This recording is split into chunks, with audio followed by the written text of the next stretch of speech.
As you all know, we'll be taking semester exams in about a month, and I want to take this opportunity to explain to you our new semester exam policy.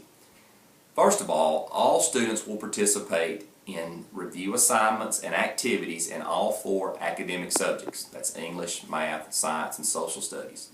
That part of the policy is not new. It is exactly how we handled it last year. All students reviewed for exams. The change is going to be in the number of exams students take. All students will take 2 exams per semester.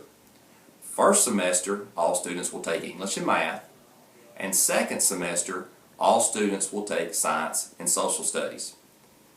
Please keep in mind that your exam will count 10% of your overall semester average. Now, because of these changes that we've made, and by limiting the number to 2 exams per semester, there will be no exemptions from exams. That is new, and I wanted you to be aware of these changes. We will be providing you with the semester exam schedule once we return from our Thanksgiving break. Now, today you received your progress report and you received your Aspire assessment data. Along with the progress report and Aspire data, 8th graders received Explore data and their copy of last year's science assessment results. 6th graders, you will get your progress report, your Aspire results, and also your science assessment results from last year. It's very important that you take these documents home and let your parents look at them with you. Now, Ms. Beard is going to take a few minutes and explain to you how to interpret the results on these reports. Mr. Ingram said, I'm going to explain to you how to read the score reports you were given today. We're going to start with Aspire. First of all, you will have earned 1 of 3 levels of accomplishment on Aspire. You are either ready, close, or in need of support. So let's look first at your Aspire test scores. On the left-hand side here, you see a bar graph. Across the bottom, underneath the line, you see a gray dot with a number beside it. That is the Aspire benchmark. This score report that I'm holding is a 7th grade Aspire reading report, and the benchmark is 419. The line running through the chart shows you where the benchmark falls on the graph. The orange area is your score. So on the left-hand side, in orange, you will see ready, close, or in need of support. If you're ready, it means you met the benchmark or higher. If you are close, you're usually 1 or 2 points below the benchmark. And if you're in need of support, it means this is an area of weakness for you, and your teachers will be assisting you throughout the rest of this year to bring that score up and to prepare you for moving on to the next school year. You see the same things on the second page. The second page is your math score. Again, you have the same type of graph. You have the same 3 areas, ready, close, or in need of support. And you can see your Aspire benchmark score at the very bottom. So you'll read it in the exact same way that you read page 1. The last page of your Aspire report shows you your national percentile.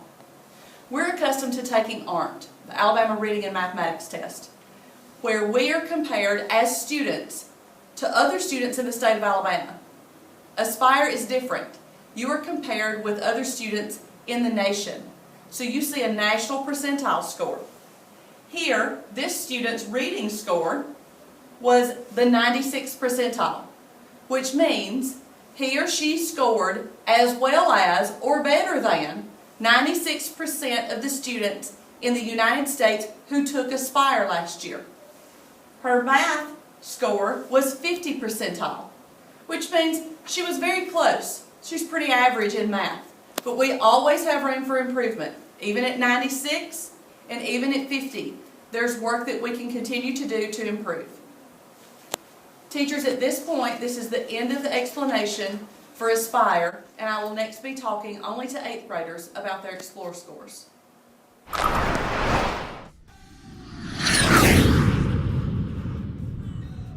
We're going to talk about your Explore scores for 8th graders. You took Explore in October. So your score report is a folder like this. If you'll look at it with me for just a few minutes, you'll see how well you did in some areas and which areas you need improvement in others. Your composite score is listed here on the upper left-hand side. Your composite score is not a numeric average of the subtests that you took. You took English, math, reading, and science. Your composite score tells you how you did overall. But like I said, it is not a numeric average. Sometimes it is, and that's just a coincidence. But it's not a calculated average. If you look down here in the bottom right-hand corner, you're going to understand it a little bit better. The green bars tell you each subtest and the benchmark that you as an 8th grader should have been able to make at this point in your educational career. Your English benchmark is a 13, math is 17, reading is 16, and science is 18. These little boxes over here to the right tell you, with a check mark in the box, if you scored below that benchmark, at that benchmark, or above that benchmark.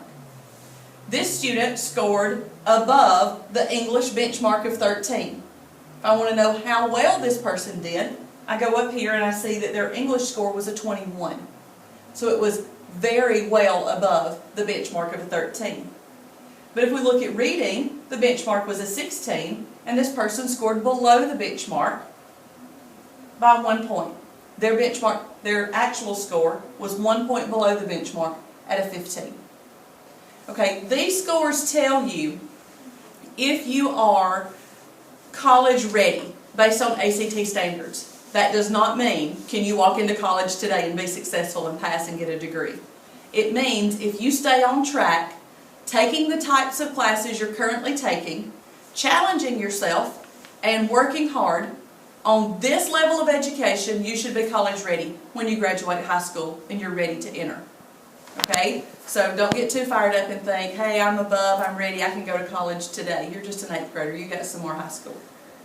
Okay, look on the back. You did an interest inventory, and this wheel is a world of work map. It is based on the 72-question interest inventory that you did at the beginning of Explore. If you liked too many things, or if you disliked everything, you may have a Region 99 in the middle. Region 99 means you don't have a clear interest pattern at this time. Other people may have shaded areas like this. These 3 shaded areas here indicate what you told on the interest inventory that you like to do. In this case, community services, personal services, marketing and sales, working with people and working with data.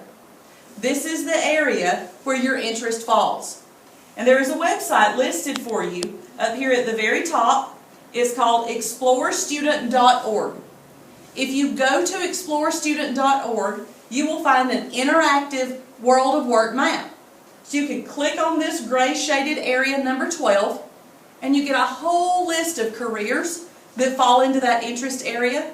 You also get a list of college degrees that can help you get a job in that particular area. You can dig and dig and dig through this interactive map and find all kinds of information that will be useful to you in preparing for a future career. Okay, one last thing. On the inside of your answer or your score sheet, you have an answer sheet. You can see how well you did on the reading part or how poorly you did on the science part, depending on what your scores indicate. All of the questions, the correct answer is listed here. If you have a plus, that means you answered that question correctly. If you have a letter beside, that means your answer was incorrect, and it tells you what the correct answer was. Later in the year, you will be given an Explore test booklet to look back over, so hold on to this. When you get your Explore booklet back, you can match up and see which questions were your weaknesses and which questions were your strengths. If you have any questions about your Explore scores, or even about your Aspire scores, please stop by my office and see me. I'll be glad to sit down and talk with you individually.